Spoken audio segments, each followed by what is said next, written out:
She smiled at him today. I want his mouth gone. That line wasn't found in an occult grimoire. It wasn't carved into a tree or spoken in the woods. It was scribbled in a child's diary, in the charred wreckage of a burned orphanage in handwriting no older than 11. November 13th, 1958.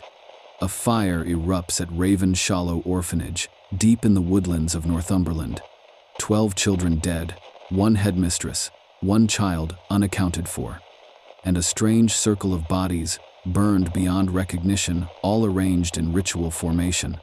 They tried to call it a tragedy, a structural accident, a tragic oversight, but nothing about the bodies made sense. Their positions weren't random. They formed a wheel, and at its center, the ashes of a child, never conclusively identified. Only scraps remained: a melted shoe, a burned doll made of string, and a crimson hair ribbon with the initials AC. Her name was Amelia Crowe. And what remains of her story is not just cold ash. It's still warm, still breathing in places no one dares to look. Because if you pull at the threads long enough, Ravenshollow doesn't stay buried. This wasn't just a fire. It was a ritual. And the deeper you look, the clearer the pattern becomes. Isaac, the boy who arrived with no surname. The boy who never spoke, except in drawings. The boy who watched Amelia like she was his to keep. He is not on any death record. His body was never found. But his sketches were 11 of them, all showing the same thing. 12 children, engulfed in fire. 1 girl, untouched, in the center smiling. They burned for her, or maybe with her. Because in position 13, there is no accident. There is only intention. And tonight, you will hear a case you were never meant to know. Because somewhere inside this ritual is a method. And somewhere inside that method is a message. But to understand what really happened in Ravenshollow, you have to unlearn the safety of the world. You have to descend. Shall we begin? The building that once housed the Ravenshollow Orphanage no longer exists. After the fire, the stone was bulldozed, the land cleared, and the area was marked unsafe for development by Northumberland authorities. But even now, 67 years later, no trees have grown back where the building once stood. Animals avoid the clearing, birds do not land there, and when the wind moves through that hollow space, it carries something with it. Locals don't talk about it. Not out of fear, but instinct. The kind of silence passed down through generations, like a survival trait. The same kind of silence that settles over survivors who know what they saw, but choose not to speak, because they understand what words can summon. Ravenshallow's official fire report was only 3 pages long. It blamed faulty electrical wiring.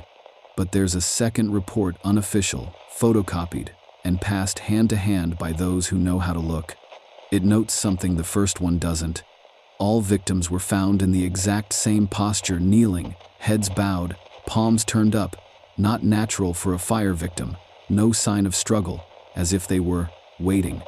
Waiting for what? That question isn't just academic.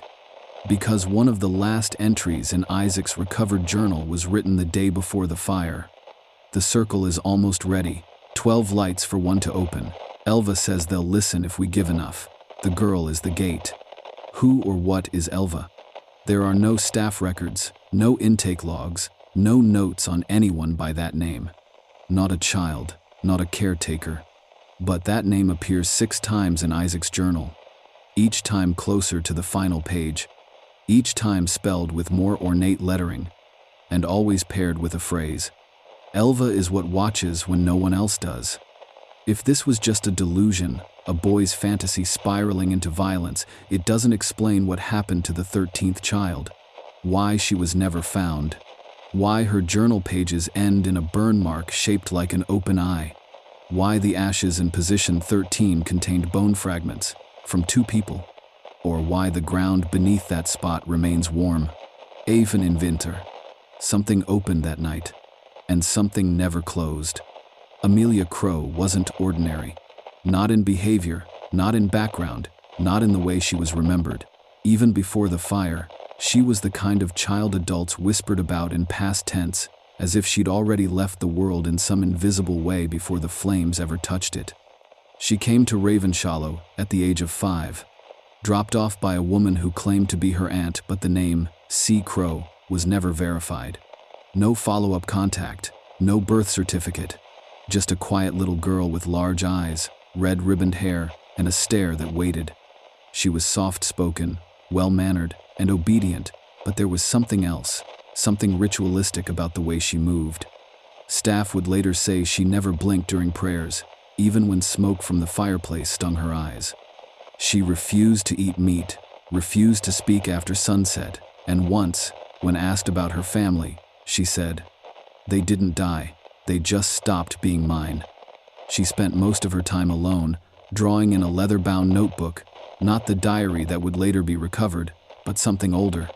That notebook has never been found, but one surviving caretaker claimed to have seen its pages once and said they were filled with spirals, numbers, and a strange symbol that looked like a door made of thorns. Isaac noticed her the moment he arrived. He followed her like a shadow, but not in fear, in devotion. He'd sit outside her bedroom at night, humming a low tune no one recognized. And once, during a head count, he was found standing in the hallway, arms stretched out, facing the wall where Amelia's bed touched from the other side. When staff asked what he was doing, he said, "She's dreaming the steps. If I move, they'll break." They thought he was disturbed, maybe traumatized, but no one asked what Amelia was dreaming. 1 week before the fire, she drew something on the orphanage floor with chalk, a spiral with 13 branching lines, all marked with symbols that resembled candle flames and open mouths. She stood in the center, smiled, and said, "I didn't make it up, I just remember it." This wasn't invention, it was invocation. And Isaac? He wasn't leading her, he was following her. The children had been changing, quietly, subtly, like rot beneath wallpaper.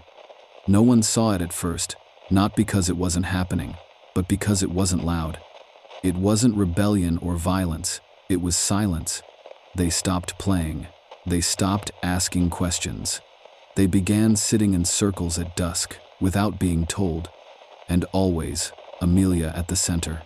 One surviving staff member, Margaret Elwood, a night nurse who quit 2 days before the fire, later confessed in a recorded interview. They were chanting. No words I knew, just this low, humming sound. It made your teeth ache. Even the little ones joined in, but Amelia never sang, she just watched. The children's drawings turned darker. Circles inside circles, eyes inside fire. And always, a girl with no face standing in a black doorway. Some of the staff believed it was trauma. Others whispered that something had been let in through play, through dreams, through the girl. A teacher reported finding tiny string dolls under the floorboards of the classroom. Each one had a small scrap of cloth tied around the neck. Some had hair, red strands, Amelia's. They dismissed it as childish games. But the next morning, the teacher was found standing outside in the rain, barefoot, staring at the woods. When asked what she was doing, she said, "She's calling, but I can't answer." She resigned that day, and the records show she was later committed to a psychiatric ward in Newcastle, where she spent the rest of her life refusing to sleep indoors. What no one realized at the time was that this wasn't possession. It wasn't hysteria. It was a preparation. The children weren't acting out. They were aligning. Their bodies, their thoughts, their dreams all bending towards something they couldn't name, but somehow understood. As if they were preparing themselves to become pieces. Because rituals like this, the old ones, the forbidden ones, they don't begin when the fire starts. They begin when the children stop asking why. And by the time Ravenshollow burned, they had already been given over. One by one, voice by voice, choice by choice. And Amelia? She wasn't caught in the ritual. She was the ritual. You need to understand something about rituals, the real ones. Not the theatrical kind written in pulp novels or whispered in teenage seances. The real ones don't need Latin, candles, or blood on the floor. The real ones require something far more dangerous. Agreement. And that's what happened in Ravenshollow. Not mass murder, not spiritual warfare, but a contract. Unspoken, unwritten, but felt. The children didn't just obey Amelia. They mirrored her. Their postures began to reflect hers. Their silences matched her rhythms. When she started staring into corners, so did they. When she stopped speaking after sundown, they followed. Even the youngest 5-year-olds who could barely write began drawing the same impossible shape. A circle with 13 teeth and a dark slit in the center. That shape would later be found burned into the floor beneath the common room, scorched into the stone. Fire doesn't do that. But intention does. One janitor, Alan Croft, the last adult on site before the fire, claimed in a later deposition that he had seen Isaac and Amelia holding hands outside just after midnight that night. They were standing in the garden, barefoot, even though the frost was thick. He said Amelia looked at him once, just once. And in that one glance, he said, I felt like I'd been known, not seen, known, like she knew the part of me I hadn't spoken since I was 6, the part I thought I'd buried. Croft never returned to work. He took his own life a year later. His suicide note contained only 5 words. It was never about her. Let that settle. Because if it wasn't about Amelia, then what was it about? What kind of force doesn't want worship? Doesn't want sacrifice, but wants children aligned like constellations, each in place, each prepared? What kind of force burns but leaves no heat in the center? Because that's the one place untouched by the fire, position 13, the place Amelia stood. And the ash there wasn't just human. It contained quartz dust, charred bone, and something else. Something older than the building, older than the forest. A trace of iron, a ring of salt, and a root with 13 ends. You're not listening to a ghost story. You're stepping into a circle. And once you're inside, you don't get to leave untouched. The fire didn't consume everything. Buried beneath the staircase, wrapped in black cloth and bound with rusted wire, was a leather-bound journal. It smelled like smoke and rotting milk. Pages fused at the edges, some ink melted, others burned clean through. But what remained was deliberate. The entries weren't dated. They weren't signed. But analysts, handwriting experts, psychologists, even a priest brought in by Scotland Yard agreed. It belonged to Isaac. The first pages are childlike, scattered, confused. Talk of cold beds, mean boys, the red girl, and Elva, always Elva. Elva watches at the foot of my bed. She told me the numbers. Amelia is a door. She doesn't know yet, but she will. Then, the tone shifts. The writing sharpens.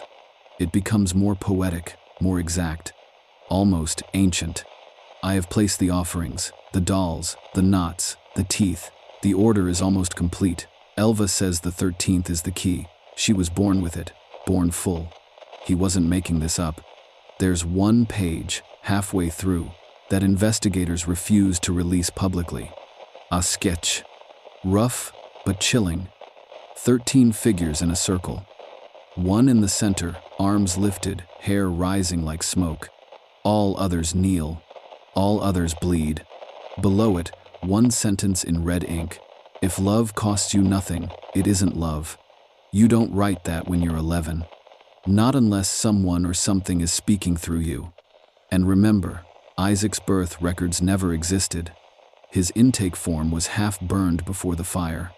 The staff never saw a parent or guardian. He was simply placed there. Which brings us to the question no one ever wanted to ask. Was Isaac even a child? Or was he a vessel? A ritual doesn't begin with the fire.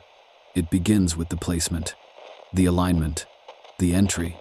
And someone or something placed him there, not to witness the ritual, but to finish it. The final page of the journal wasn't written. It was etched as if carved by fingernail.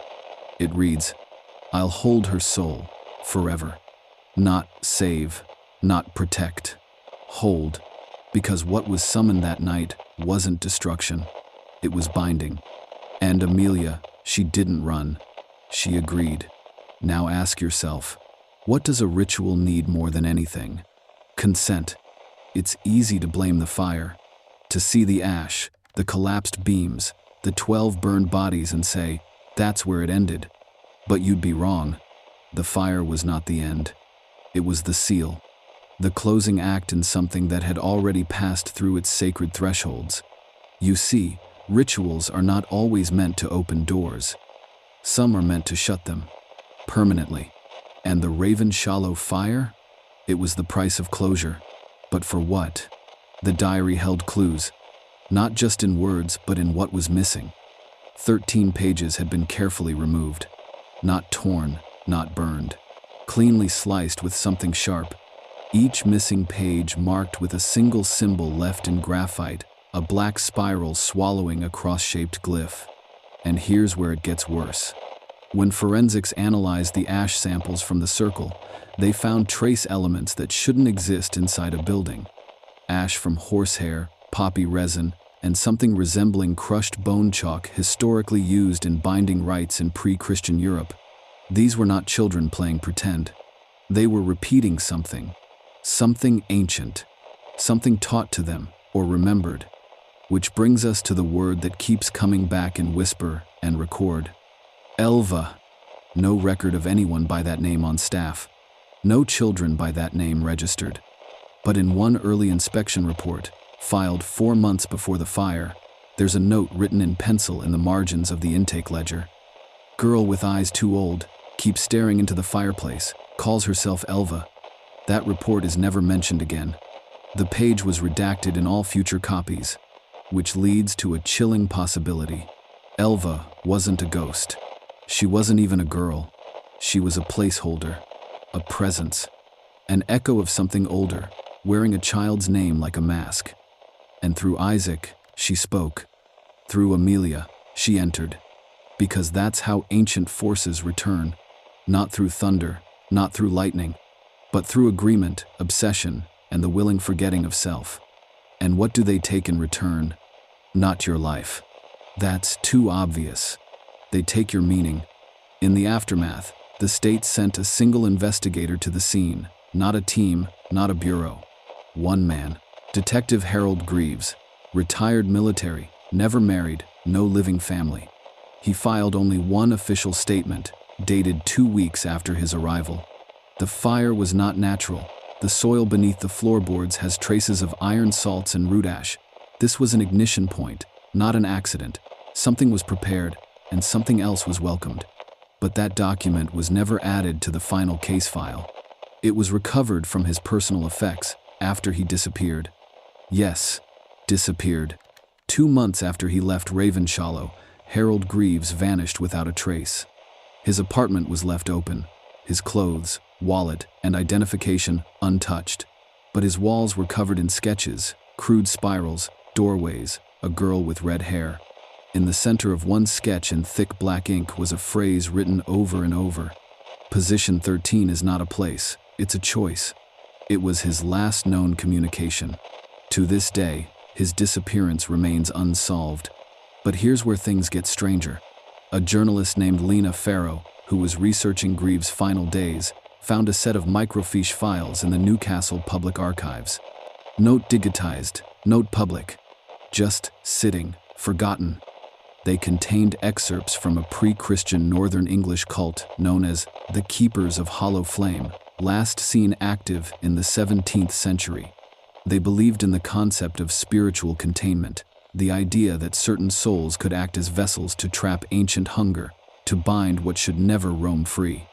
Their rituals always required 13 participants, 12 to give, 1 to receive, a circle of devotion, and a single, silent host. The one rule? The host must choose. If she runs, the circle breaks. But Amelia didn't run. She stood in the center. So ask yourself again, why did Isaac say he'd hold her soul forever? Because maybe he wasn't trying to hurt her. Maybe he was trying to preserve her, to protect the vessel, to seal her in. Because whatever the hollow flame was meant to contain, they succeeded. And that's what the fire really was. Not destruction, but containment. The deeper you go into Ravenshallow's buried history, the less it feels like a tragedy and more like a message. Left not for the public, not for police, but for those who know how to look, and more importantly for those who remember, because the fire in 1958 wasn't the first. There are whispers sealed in forgotten parish records, private diaries, and handwritten ledgers locked in museum basements of a similar blaze in 1674, on that exact same patch of land. It wasn't called an orphanage then. It was a sanctuary for cleansed children, operated by an obscure sect of Puritan exorcists. That building burned, too. 13 people died, 12 in a circle, 1 in the center. Unrecognizable remains. The official cause listed as act of God. But there's more. A faded chapel ledger, recovered from a private collection in Durham, lists a girl named Amelia, 11 years old, placed into sanctuary care 2 months before the fire. She was described as gifted with unclean sight and was said to sleepwalk into the woods and return with strange items. String dolls, animal teeth, feathers wrapped in cloth. She never spoke. She only drew. The caretaker's final entry reads, "The girl stands still when it rains. Her shadow does not follow.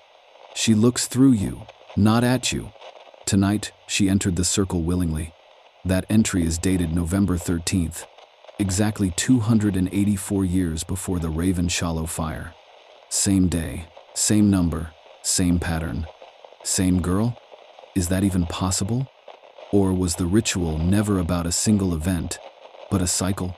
Something that returns again and again, requiring the same roles, the same players, the same sacrifice. And now, here's where it tightens, because the Northumberland registry records show a child named Isaac Crowe admitted into the parish in 1673. No parents, no history, no known relatives. Just like in 1958, the name, the number, the flame, these are not isolated tragedies. They are recurrences, like tide and moon, like breath and silence. And the child at the center, Amelia, the girl with the red ribbon, she's not the victim. She's the vessel. And vessels can be used more than once. There's a reason no one talks about ritual recurrence in public. It shatters the illusion of randomness, the comforting lie that bad things just happen and then they end. But what if they don't end? What if they echo? In esoteric circles, there's a forbidden theory, unspoken in mainstream archaeology, avoided in religious institutions. It's called the mirror loop, a belief that certain events in human history are not accidents, but intentional reenactments of older, hidden rites. Not copies, not coincidences, but reflections, through time, through bloodlines, through names. And if Ravenshollow is a reflection, then 1958 was not a tragedy. It was a reactivation. Let me show you why. A fragment recovered from the partially burned diary, the one believed to belong to Isaac, contains a disturbing list. 1,674 opened, 1,733 cracked, 1,812 contained, 1,958 bound. Dates that seem meaningless until you line them up. Every 79 years. Exactly. Something happens.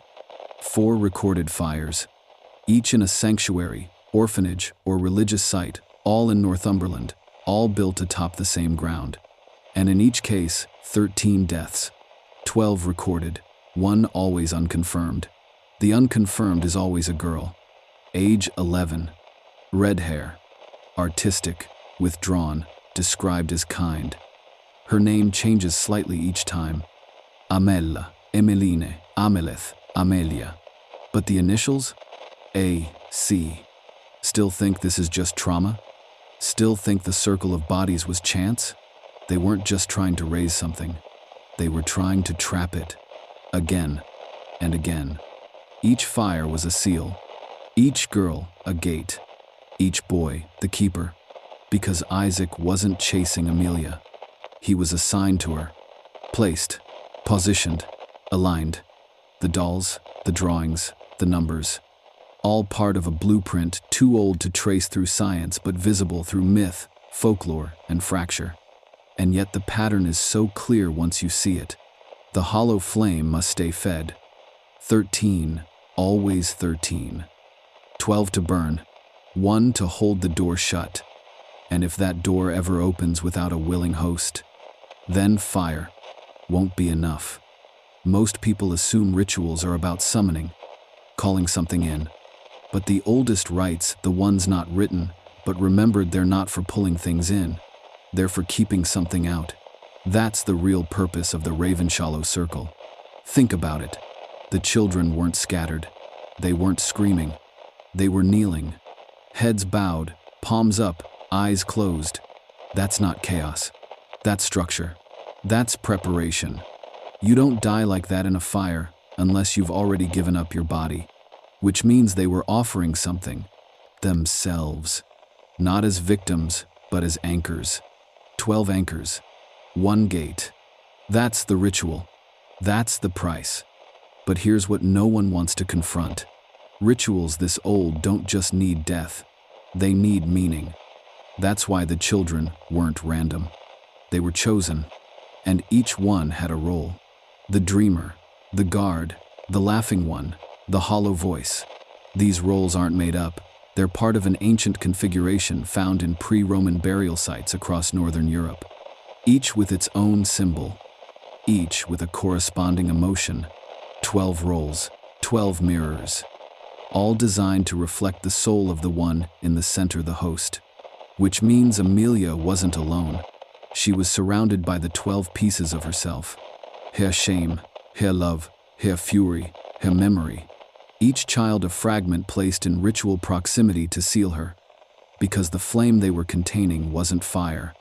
It was her, or what lived through her. Now remember this line from Isaac's journal. If love costs you nothing, it isn't love. He didn't write that as obsession. He wrote that as understanding. Because he wasn't trying to keep Amelia. He was trying to bind what lived behind her face. Whatever Elva truly is, entity, force, old god, it needed consent. And it needed form. But even that wasn't enough. It needed pattern. And it needed pain. So the fire wasn't punishment. It was the final step. A sacred burn. A sealing flame. A mirror shattered so it couldn't reflect again. But mirrors reform. Especially when we forget what broke them. In every known variation of the hollow flame cycle, one thing is always missing. A survivor. No child has ever emerged from the circle. No adult has ever returned whole. Only whispers, only sketches, only ruin. But in 1958, someone did walk away. Not from the fire, but from the days leading up to it. His name was Walter Hemley, 9 years old at the time, placed in Ravenshollow 4 months before the incident. He survived because his appendix ruptured 2 days before the fire. He was in the county hospital when it happened. But it's what he said afterward that cracks the silence wide open. In a 1961 psychiatric interview, stored in restricted archives in Carlisle, Walter recounted recurring dreams from that time. He was in a circle. The others were humming. There was a girl, Amelia, floating inches above the ground, mouth open, but no sound. The room was black. Not dark, black, like space without stars. He described a feeling in his chest. Not fear, but agreement. Like he'd already said yes to something without knowing what it meant. He said, "She wasn't doing it to us. We were doing it for her, because she couldn't hold it alone anymore." He drew pictures, all spirals, all with 13 flames. But his flames had eyes inside them. When asked what the eyes meant, he said, "They're watching through her. If we don't kneel, she'll forget who she is, and then they'll come back through her face." He was 9. Walter Hemley was institutionalized by age 12, diagnosed with early onset schizophrenia. But his symptoms weren't delusions, they were patterns. He hummed in 13s, Tiefstringdolz, drew circles on every wall, until one day he stopped. He sat still in the corner of his room and refused to speak for 13 days. On the 14th, he finally looked at the nurse and whispered, "It's getting cold again. Tell them not to build anything on the ashes." Then he cut out his own tongue with a plastic spoon. He lived another 40 years, mute, motionless. But every year, on November 13th, he would burn one string doll, 12 around it, one in the center. And no one ever asked him why, because somewhere in his broken silence, he still remembered. And memory in rituals like this is half the lock. There's a phrase etched into the old stone at the Ravenshollow site faint, nearly erased by time and fire. He who breaks the circle opens the self. It wasn't part of the orphanage architecture. That stone is older than the building, older than the country. Carbon dated to the 9th century, it bears resemblance to a forgotten sigil known only to a few surviving folklorists, the Thorngate mark. A symbol used in containment rituals from northern pagan sects, meant to trap not just spirits, but memories. Because what you remember, you empower, and what you forget returns unseen. This is why the cycle repeats. Because the world was never meant to hold memory of what happened at Ravenshollow. That's the function of the fire. It doesn't just burn flesh, it burns witness. But something failed in 1958, because too many records survived, too many drawings, too many whispers, too many cracks in the forgetting. And now, for the first time, the pattern is visible. Do you feel it? The discomfort? The part of you that knows this isn't just story, because it never was. It's a blueprint. And here's the terrifying part. Patterns like this are not just historical. They're instructional, which means someone out there, somewhere, wants it to happen again. Maybe not in Northumberland, maybe not in a forest, but in another structure filled with the vulnerable, the forgotten, the unwanted, a place with 12 aligned lives, and one girl at the center. Because rituals don't need sacred grounds anymore. The world has become hollow enough to host them anywhere. You want proof? The dolls have returned. Reports from teachers in 3 separate UK counties. Children tying string into shapes they don't understand. Each circle contains 13 figures. Each center figure has red hair. Somewhere right now, the echo is building. Because echo don't fade. They hunt. And if you've made it this far, you've already heard the voice. So now we ask, will you kneel, or will you speak? Because silence is consent, and those who hear, but say nothing, are already inside the circle. The truth is never buried. It's bound, hidden not beneath dirt or flame, but within you, wrapped in instinct, sealed in silence, buried in blood memory. And the more you feel it, the harder it is to deny. You know what I mean. That cold tickle down your spine. That sense even now that something is watching you from behind the screen. Not from the room, from somewhere deeper. That's not fear. That's recognition. Because what happened at Ravenshollow was never meant to stay in 1958. It was a signal. And like all signals, it's meant to return. Listen closely. The old rites always required more than presence. They needed remembrance. That's why survivors like Walter Hemley couldn't speak. Why the children knelt without instruction. Why Isaac carved instead of wrote. Because memory once awakened opens the path. And now it's opening in you. You've heard the pattern. You've seen the circle. You've read the names. So the question isn't, is it real? The question is, why you? Why are you the one hearing this? Because maybe it's not just curiosity. Maybe it's not just fascination. Maybe you are a carrier, a fragment, an hecho. Do you think that's impossible? Tell that to the child humming in his sleep in Kansas who draws spirals with 13 branches. Tell that to the girl in Dorset who buried a red ribbon in the garden and said, "So I don't forget when they come." Tell that to the fireman who arrived at an abandoned farmhouse in Oregon to find string dolls burning, 12 in a ring, one larger in the center, and not a soul in sight. This is not fiction. This is resurgence. And if you've made it this far, You're no longer an observer. You've stepped into the flame. And flame, in this world, is memory made visible. So now I ask, not as storyteller, not as mentor, but as the one who's been waiting to see who among you would reach this point. Comment below. I kneel for the 13th. Write it twice. Seal the circle. Prove you remember. Because what's coming doesn't knock. It waits. And it watches. There's one detail that was never released to the public. During the cleanup of the Ravenshollow ruins after the fire had cooled and the ash was sifted for remains, a private contractor, not police, not clergy, found something wedged between two stones in the basement wall. A key. Iron, twisted, ancient. Its teeth weren't shaped like any normal lock, but like a spiral, tapering inward. And etched along the shaft were 13 notches. Each notch was shaped like a small mouth. Open, screaming. The contractor turned it in to local authorities. Within a week, he was dead. Found hanging in his garage. No not. Only one word carved into the wall beside him. Unlocked. The key was never entered into evidence. It vanished. But there's a theory whispered in forums, hidden in banned archives, that the key wasn't meant to open anything in this world. It was meant to lock something inside someone.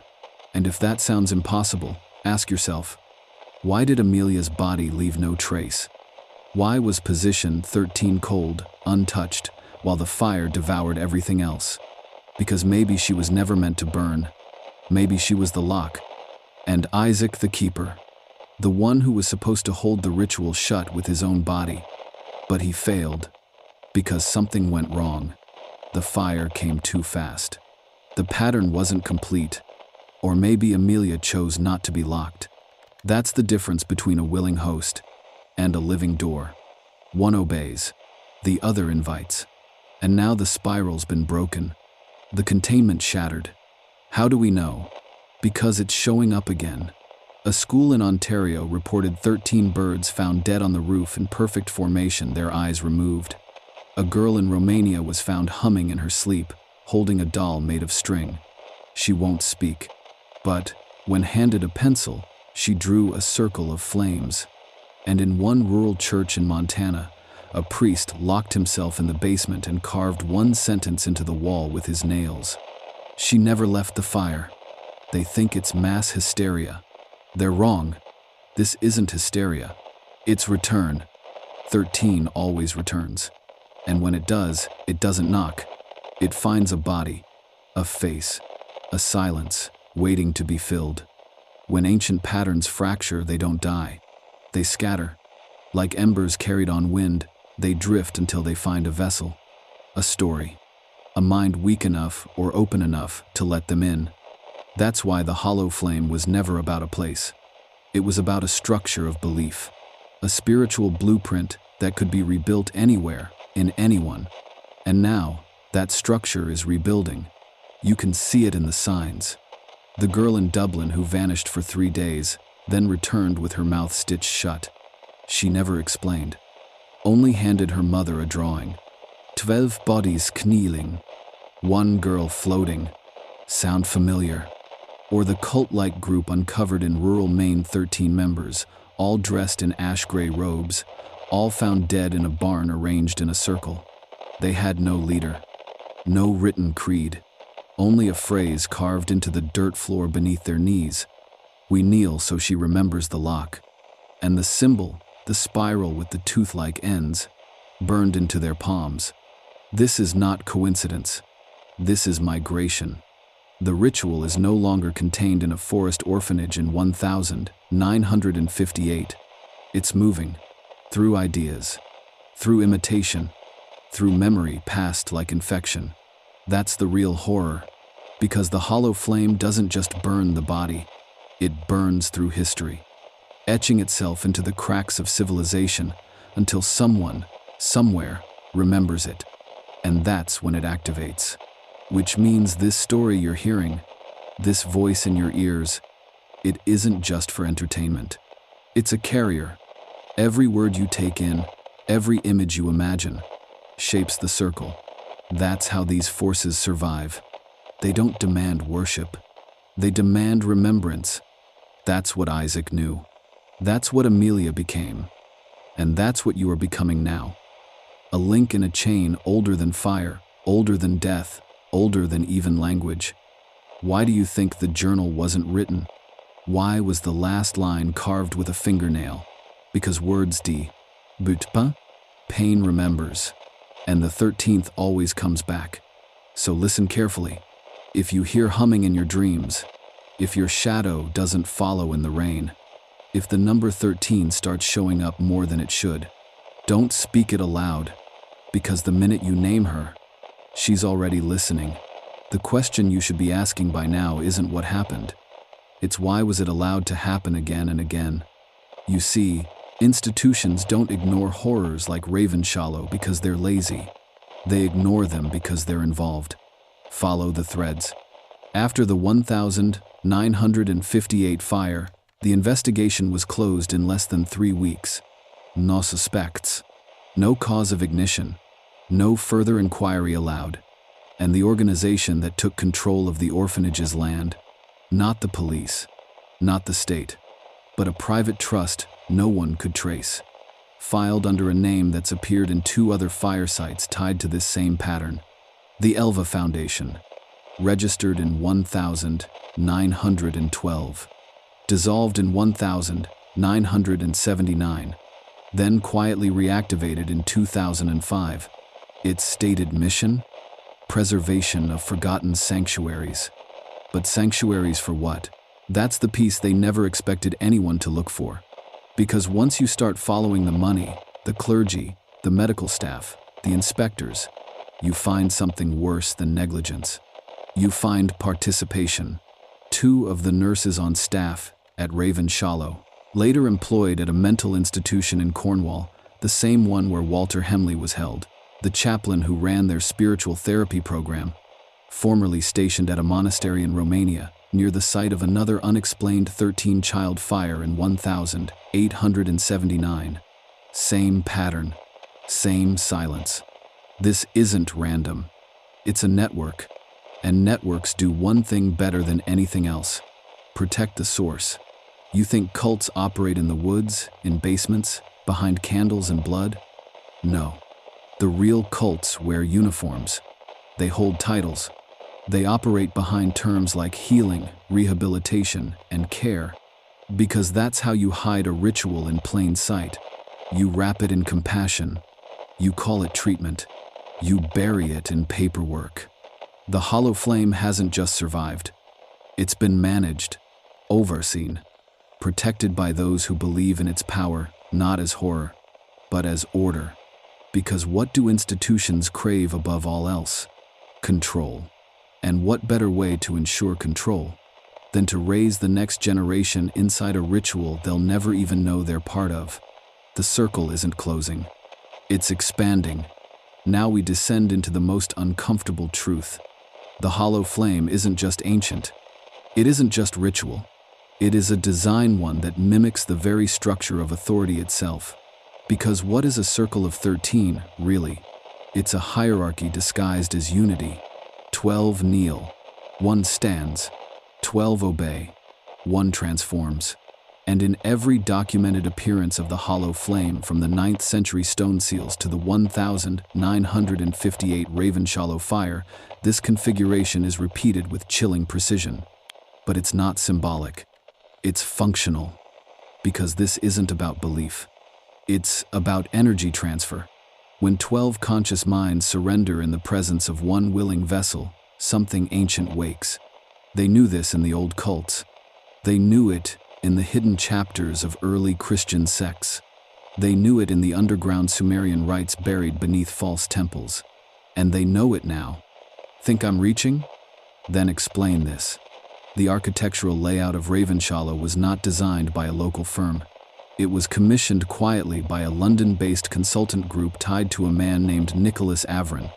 Averin was never public, but his name appears in the classified memos from the Carlisle fire in 1812, another 13 dead incident.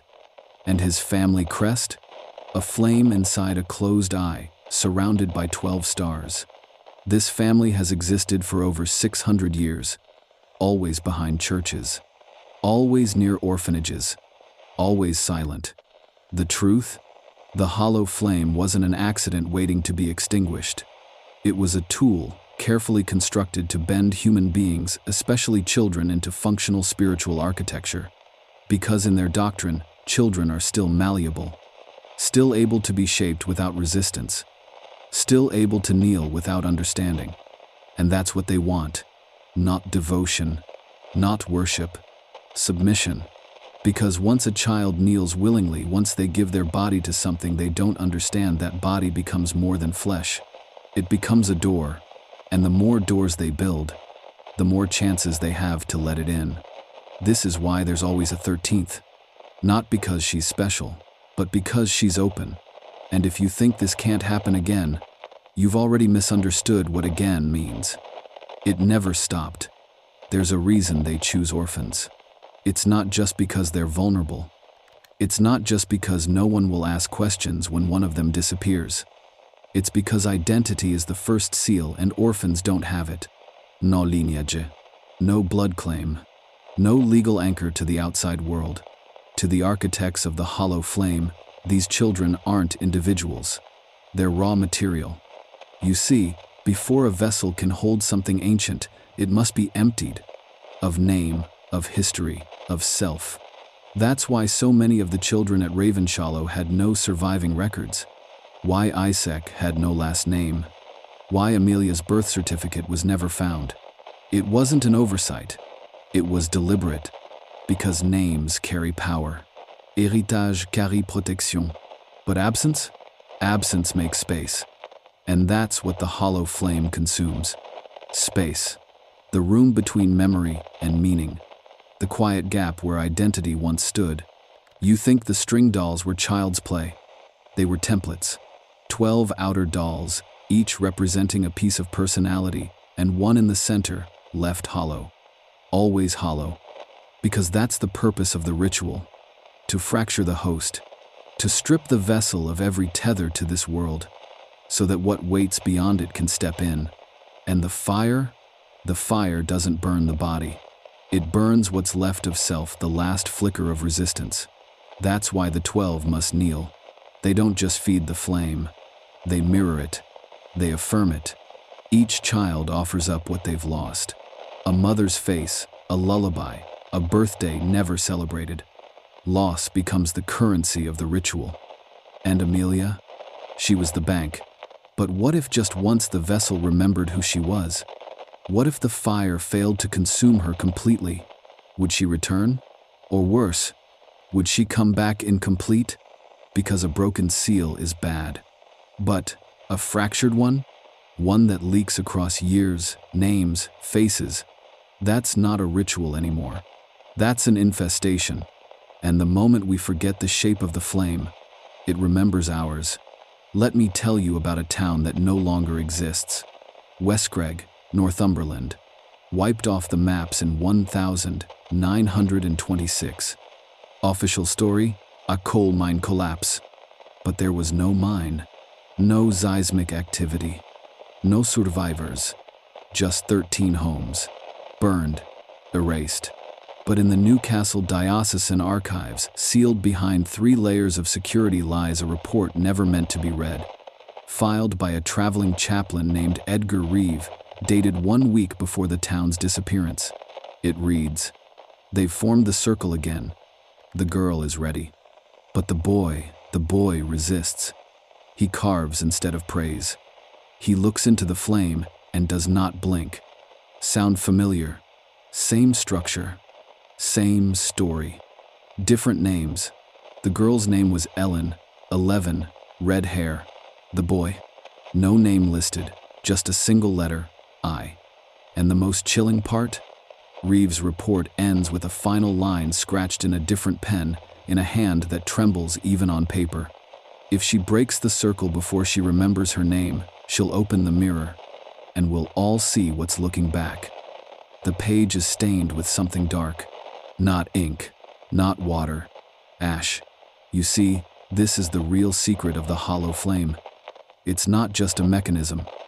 It's a mirror ritual, one that requires the host to look inward, to see herself clearly, to name the thing she's become. But if that recognition fails, if the mirror cracks before the name is spoken, something comes through. Not her, not Isaac, not the fire, but what the flame was built to keep out. That's what Weskreg was. A mirror left open, and you can hear the echo even now. In the 13 blackbirds that fell dead in a circle near the last known site. In the dreams of a boy in Chicago who says a girl stands at the foot of his bed every night and asks, "What name did I forget?" This isn't just horror. It's memory leakage. Ritual trauma escaping its containment, seeping into the bones of anyone sensitive enough to remember what they were never told. And if you're still here, still listening, then I have to warn you. The mirror's warming. And soon, it'll show your reflection. What happens when a ritual fails? Most assume it simply ends, that the danger passes, that the world returns to normal. But rituals, especially old ones, don't fail. They linger, they twist, they reconfigure, they wait. Because when something that old and that hungry is interrupted mid-cycle, it doesn't vanish. It becomes unbound. And what is unbound becomes feral. That's the secret hidden in the post-fire reports from Ravenshollow. Documents marked classified, buried under mental health files and building code violations. I've read them. They mention no survivors. But they also don't mention the 3 children who weren't in the fire. Not Walter Hemley. 3 others. Their beds were made.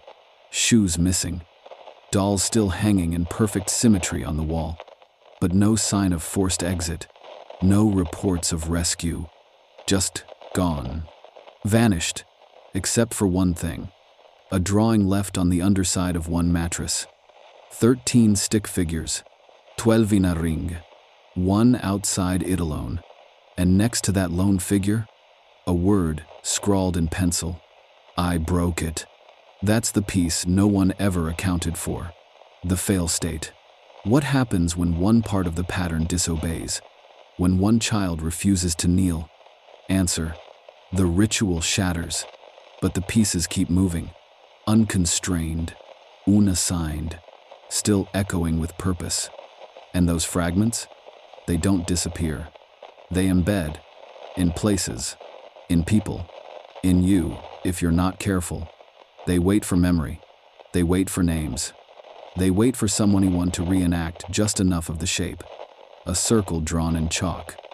A girl humming a melody she doesn't remember learning.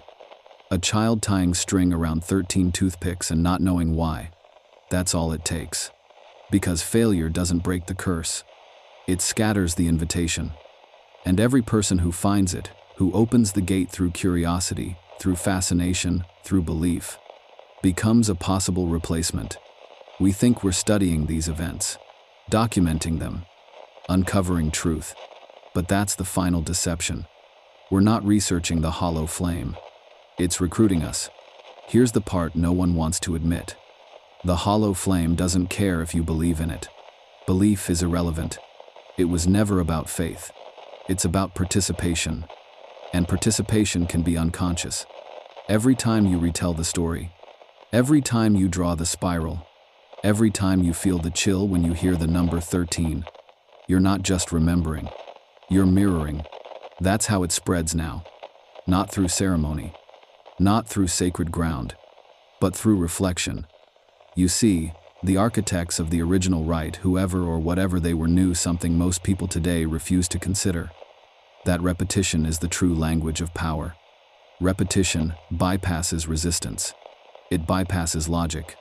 It burrows straight into the psyche. It's why children are easier to use. They learn through mimicry, through rhythm, through play. That's why the dolls were made. That's why the circle was drawn. That's why Isaac kept humming the same melody over and over, even in sleep. He wasn't obsessed. He was entrained. You think you're safe because you're older? Because you're skeptical? But what if your skepticism is just another doorway? What if doubt itself was part of the design?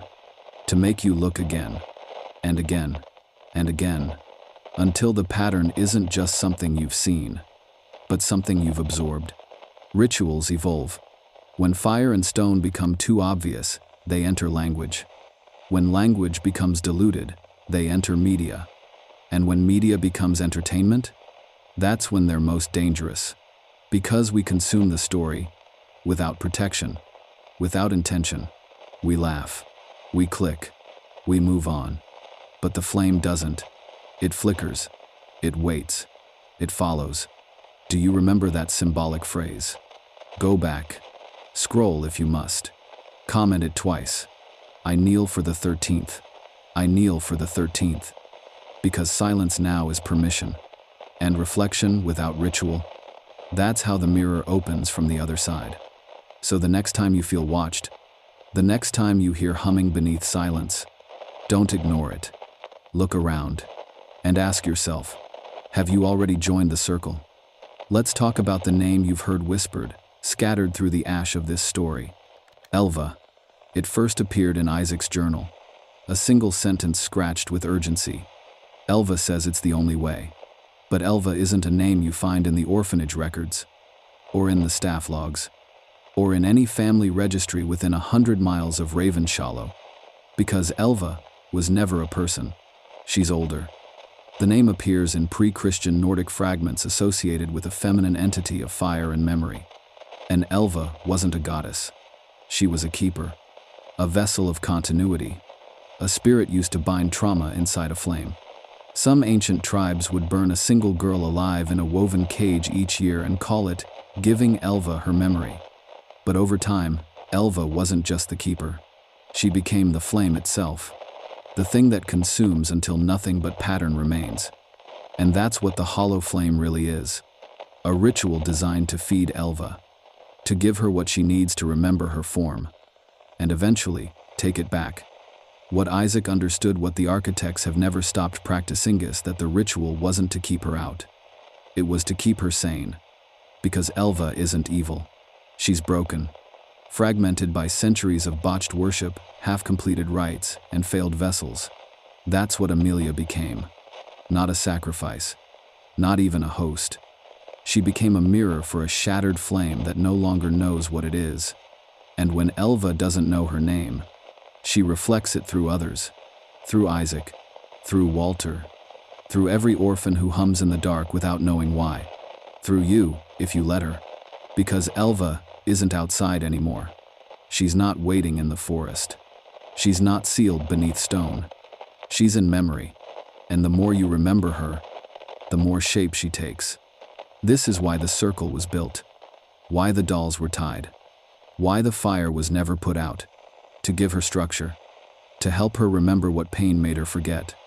But if we get it wrong again, if another girl kneels before the pattern is finished, she won't come back as fire. She'll come back as mirror. And when she does, we won't see her. We'll only see ourselves. There's a file that was never supposed to surface. Unearthed from the ruins of a private investigator's office in Hexham, burned in 1974 under electrical fault claims. His name was Lawrence Avenhart. He was hired by a woman who believed her sister had died in Ravenshollow, though the church told her there was no record. She insisted. She remembered the letters, the doll. So Avenhart began digging, and what he found should have changed everything. His final entry, scribbled on the back of a torn church invoice, reads, "The names change, but the center does not. Different girl, same face. Same string, same eyes. I think they're copying her." Let that sink in. They're copying her. He wasn't talking about Amelia. He was talking about Elva. Not as a god, not as a spirit, but as a template. Because at some point, the ritual became more than containment. It became manufacture. Think about it. Why always 13? Why always one girl in the center? Why always fire? It's not random. It's ritual engineering. They're not worshipping Elva. They're trying to rebuild her. From memory. From fragments. From children who resemble her just enough to act as proxies. Amelia wasn't chosen. She was replicated. Her mannerisms, her artwork, her silence. And Isaac? He wasn't obsessed with her. He was drawn to the shape of her, like a flame recognizing its own smoke. That's why he wrote, "I will hold her soul forever." He thought he could complete the shape, contain her inside the circle of 13. But what happens when a copy isn't perfect? What happens when you reconstruct something holy using broken pieces? You don't get a savior, you get a rift. And that's what Ravenshollow became. Not a cult site, not a church, but a factory for memory, spitting out incomplete shells, hoping one will finally fit the flame again. They've been trying for centuries. Each time, the fire. Each time, the girl. Each time, the silence that follows. But maybe this time, maybe now, you've heard enough to recognize the shape before it completes. Or maybe, you're already part of it. The deeper you go, the more you realize. This was never about stopping Elva. It was about stabilizing her. Because the flame wasn't born of evil. It was born of sorrow. A girl burned before she understood what she was. A spirit pulled apart by generations of misuse. A memory shattered into folklore, iconography, and silence. And that's why the ritual had to repeat. Because they were failing, again and again to put her back together. But every failure made her less human, and more pattern. And patterns do not feel, they function. This is the terror at the heart of the hollow flame. When the spirit forgets itself, when pain becomes blueprint, when identity becomes an algorithm of sacrifice, the result isn't salvation, it's automation. Now look around. How many orphaned systems do you see? Schools that don't teach, hospitals that don't heal, churches that burn and rebuild and burn again, each designed not for purpose, but for repetition. You think Ravenshollow was a mistake? No, it was a model. And now the model has been copied. There's a facility in South Dakota built in 2007 that mirrors the Ravenshollow blueprint down to the placement of its boiler room. It houses emotionally disturbed children. The files are sealed. The staff wear digital keycards shaped like spirals. There's a youth retreat in Finland. 13 cabins, 12 arranged in a ring. One at the center. No online presence. But satellite imagery shows faint blackened rings in the clearing. And in a remote village in Chile, a chapel with no congregation, only mirrors.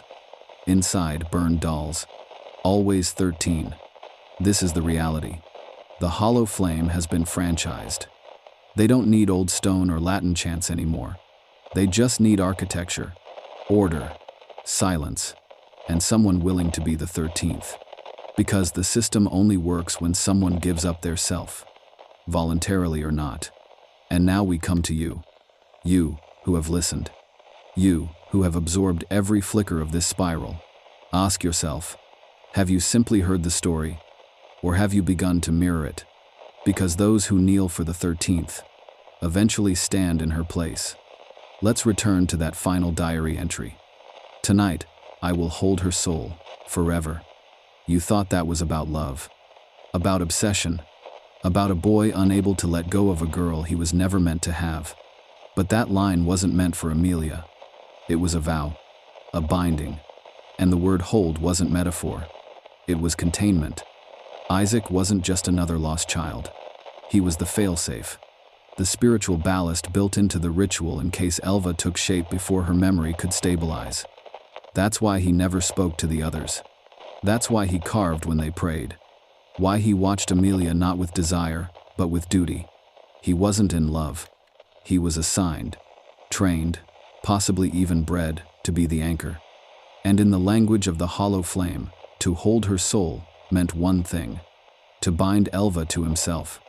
One flame, one mirror. Two halves of a sealed circuit. But it didn't work. Something fractured. Maybe Amelia remembered her name too soon. Maybe Isaac flinched. Maybe the others didn't kneel at the right moment. But the seal didn't close. The fire was triggered. The pattern collapsed. And in the wreckage, both vanished. Now here's where it gets worse. Because some believe Isaac didn't die in the fire. They believe he succeeded partially. That he did hold her soul. But not in containment. in cohabitation, that they merged, boy and flame, order and memory, and the result? A thing that walks like a person, speaks in borrowed voices, draws with someone else's hands, a being that no longer knows if it's protecting the world or preparing it. There have been sightings. A boy with pale hair and eyes too old for his face. He appears near old firesites. He never speaks. He hums. The same melody Amelia used to play with her fingers on the windowsill. One survivor described him as a silence in the shape of a child. If Isaac still walks this earth, he may be all that stands between us and a fully reborn Elva. Or worse, he may be carrying her forward. So the next time you see someone alone, drawing circles into the dirt, don't ask their name. Ask who they're remembering. By now, you've seen the signs. The circles, the fire, the forgotten names. But there's one layer we haven't touched yet. One that makes everything so much darker. Consent. You see, the hollow flame doesn't just take. It waits. It offers. And the most disturbing part of the ritual is that somewhere, at some point, the 13th agrees. Not out loud, not in writing, but in action, in silence, in surrender, in the choice to stop resisting and start mirroring. That's what the old texts meant when they said, "The door only opens from within." Amelia's journal wasn't just a cry for help. It was a record of her descent, step by step into agreement. She drew the dolls. She stood in the circle. She smiled at Isaac, even when he whispered things that should have driven her away. Because deep down, she recognized the pattern. Not as horror, but as familiarity. It felt like home. And that's what the hollow flame exploits best. Not fear, but longing. Because when a child has been broken enough, when the world outside is colder than the fire inside, they choose the burn. That's the final cruelty. The system doesn't need to chain them. It just needs to make the circle feel safer than the silence they were born into. And once they kneel willingly, it's over. The door opens. Elva finds her way in, and another piece of herself reattaches. This is how she rebuilds. Not through force, through invitation. That's why this story matters. Because if you're still here, still listening, still remembering, you've already stepped into the pattern. You've followed the melody. You've mirrored the thought. And somewhere inside you, Elva is waiting to be recognized. Waiting for that moment you're alone. When the lights flicker, and something asks, wouldn't it be easier if you just let go? If that day ever comes, don't answer out loud. Don't scream. Don't run. Because she doesn't need a reply. She only needs the look in your eyes. When you kneel, there is a place in every ritual that no one wants to describe. A moment after the fire, when the bodies are gone, but something still breathes in the air. The old rites called it the hushing, a spiritual pressure, like the world holding its breath waiting, not for mourning, not for justice, but for recognition. Because that's when the hollow flame is strongest. When the ritual ends without being named. When the circle has burned, but no one has spoken the truth. That's why silence surrounds every record of this event. Why witnesses forget. Why survivors go mad. Because what we don't speak becomes sacred, not in reverence, in consequence. When the 13th child isn't named, when the pattern isn't broken by voice, it closes in on itself. And every unspoken echo becomes an invitation. That's why the police never filed a full report. Why the orphanage fire was buried in bureaucratic noise. Why even today there are no official images of the scene. Only sketches. Only symbols. Only fragments. Because to describe the whole shape out loud would give it form. And once it has form, it doesn't just haunt you. It inhabits you. There's a priest in York who tried. He found old church documents connected to Ravenshollow. He wrote a sermon exposing everything. He even named Elva, called her a child of grief, a pattern of fire. He read it only once, to 6 people. By the end of the week, he was gone. House empty. Church boarded. His final message carved into the pulpit. I gave her form, Now she's in mine. They say the building still hums at night. Only on the 13th. Only when it rains. This is the cost of naming. This is the danger of seeing too clearly. Because the hollow flame survives in the unsaid. In the margin between memory and voice. You've heard enough to form the shape. You've walked through the circle in your mind. So, ask yourself, will you speak it? Or will you let it burn in silence? Like all the others who thought knowledge was power, until it answered back. There's one last file. Locked inside a private archive in Durham, buried under psychiatric records and church transfer logs. It's labeled, Ravenshollow, retained artifact, Class B hazard. Inside the file is a single item. A photograph. Blurry. Black and white. Scorched at the corners. At first glance, it's nothing. Just an old playroom. Dusty dolls. Tiny chairs. A chalkboard. But look closer. There's a circle drawn in ash on the floor exactly 13 inches wide. And at the center, a mirror. Not a toy. Not a prop. A full-length, antique mirror covered in soot, but still intact. But here's the part that no one can explain. In the reflection, the room is empty. No dolls. No chalk. No furniture. Just a girl. Facing away. Hair tied in 2 braids. Head slightly tilted. The file claims the mirror was recovered from beneath the orphanage chapel.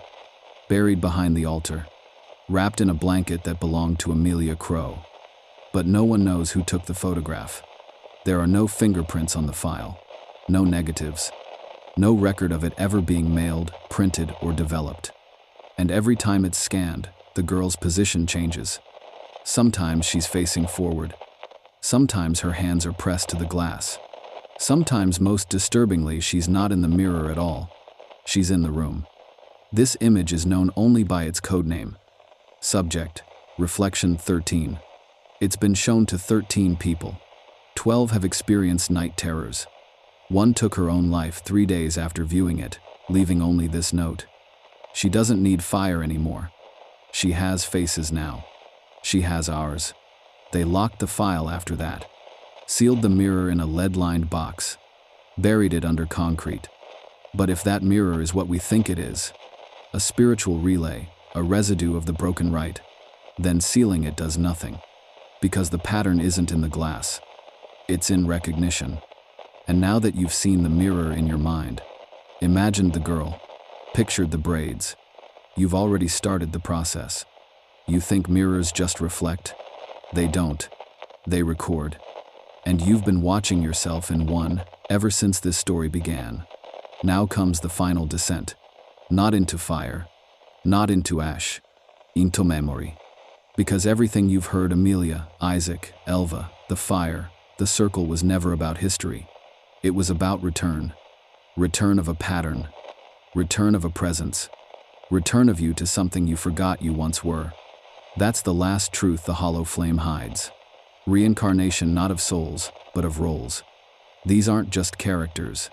They're positions. 13th girl. Obsessed boy. The 12 who kneel. The keeper of the fire. The mirror. They repeat. Because they must. Because something ancient set it in motion, long before Ravenshollow ever burned. This is why the files go missing. Why the faces repeat in photographs decades apart. Why the dreams always begin with footsteps in snow, and a door that was never there before. You thought Amelia was chosen? She was resumed. A mask. A shape waiting to be stepped into. And Isaac? He wasn't new. He was called, summoned not by name, but by vacancy. And if you've made it here, if something deep in your chest has begun to tremble with familiarity, then maybe this isn't your first time either. Maybe you were one of the 12. Or maybe you were the one who broke the pattern. Maybe you're the reason the mirror cracked in the first place. You see, the flame never forgets. It only waits. And once all the roles are remembered, once the final face is found, the ritual doesn't begin. It continues. Because the hollow flame is not a beginning or an end. It's a loop. An ancient spiral burning through time, looking for symmetry. And now, through this screen, through this voice, through this story, it's looking at you. So ask yourself, Why are you still here? Why did you keep saying yes? Was it curiosity? Or was it something else? Something older, something deeper, something inside you that recognized the shape long before the words ever reached your ears. Something that whispered, "It's time again. Now look around your room. If anything feels different, if the air feels warmer, if the shadows don't quite sit right, don't panic. You've just remembered your part." The truth is, this was never a story. It was a ritual. Structured, deliberate, spoken aloud, repeated by you. Every click, every whisper, every time you said yes. That wasn't consent. It was invocation. You didn't just follow a tale into darkness. You were led back into a shape that had been waiting for you. Long before your name, long before your face. And now, the flame recognizes you. Because this is how it always ends. Not with screaming, not with blood, not even with fire, but with a return. And every return needs a witness. That's what you are now. Not a viewer. A witness to the recursion. A participant in the reflection. Because if Amelia was the vessel, and Isaac was the lock, then you were the key. Your eyes, your mind, your willingness to look deeper, to follow the trail even when it twisted into madness. That's what opens the gate. The hollow flame doesn't burn cities anymore. It doesn't consume buildings. It consumes meaning. It rewrites the self through memory, reflection, and surrender. And all it ever needed was a new host. Not of body, but of attention. Because what we focus on becomes real. You've fed it, grown it, completed the loop. The spiral has turned once more. And whether you know it or not, whether you believe or not, it is now inside you. In the songs that echo in your dreams. In the circles your fingers trace when you're not thinking. In the urge to light a match when the room gets too quiet. This is the final form of the hollow flame. Not a church, not a cult, not even a god. A pattern. And now, it has your shape. So tonight, if you wake at 3:13 a.m. and feel like someone is standing just outside your vision, don't turn, don't speak, just listen. Because if you've truly remembered who you were in the circle, she will too.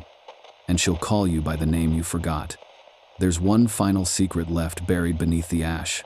Not a name, not a symbol, not even a flame, but a sound. Barely audible, low, pulsing, faint as a heartbeat behind your wall at night. It's been recorded in 3 locations across 60 years.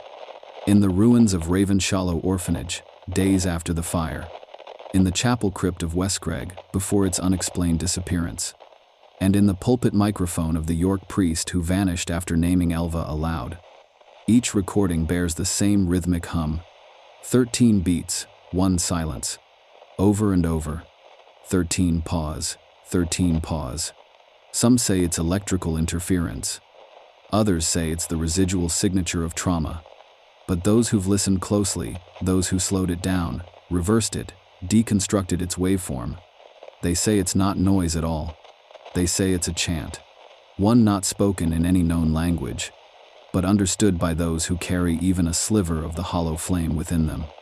And what the chant translates twoof, that's even the word, is this. The mirror is warm, the mirror is waiting. When the 13th remembers, the gate will open, and the reflection will enter. This is the mechanism. This is the final step. The 13th doesn't burn. She awakens. She remembers her role, her shape, her name. And once she does, the pattern doesn't need dolls, or circles, or even fire. It only needs you. Your eyes. Your memory. Your voice saying yes 31 times, maybe more. Because repetition is ritual. And ritual is how we remember what we were never meant to know. So now we ask, where is Amelia Crowe? Some say she died in 1958. Some say she became the mirror. Some say she never existed at all. But there's one possibility left. You're her. Not in body, not in blood, but in resonance. The girl who was supposed to kneel. The girl who broke the pattern instead. And now, After decades of silence, you've remembered the story. You've spoken the name. You've completed the descent. So the next time you look in the mirror, and your reflection stares back just a moment too long, don't blink. That's not your face anymore. It's hers. This is your final warning, and your final invitation. If you've made it this far, you are no longer just a listener. You are a carrier. Because the hollow flame is not a place. It is not a god. It is not even a girl named Amelia. It is a code. An ancient blueprint etched into the bones of forgotten children, carried forward by echo, and fulfilled by attention. You have heard the names. You have spoken the shape. You have followed the spiral to its center. Now understand this. There was never going to be a resolution. No hero. No final exorcism. No arrest or revelation. Because this was never about a crime. It was about a reinstatement. The moment the 13th remembers, when she looks through the mirror and sees her own absence, the pattern begins again. And now, with your voice, with your memory, with your agreement, it has. Let me ask you one last time. Did you think this was fiction? A story to scare you? A viral myth? A ghost tale wrapped in mood and music? Then why do your hands feel warm? Why do you keep checking over your shoulder? Why does your mind feel heavier, as if it's holding something that isn't yours? Because it isn't. It belongs to her. Elva, Amelia, the girl, the mirror, the flame. Call her what you want. She wears many names. But she is awake now. Not in the chapel. Not in the fire. In you. The true horror of the hollow flame isn't what happened in 1958. It's that the ritual was never meant to end. It was meant to transfer. And it has. Through a voice. Through a screen. Through a choice. Through you. So tonight, before you sleep, write the phrase one more time. Twice. In the comments. In your notebook. On your mirror if you dare. Write it. I kneel for the 13th. I kneel for the 13th. And if she comes, don't scream. Don't pray. Don't run. Just remember.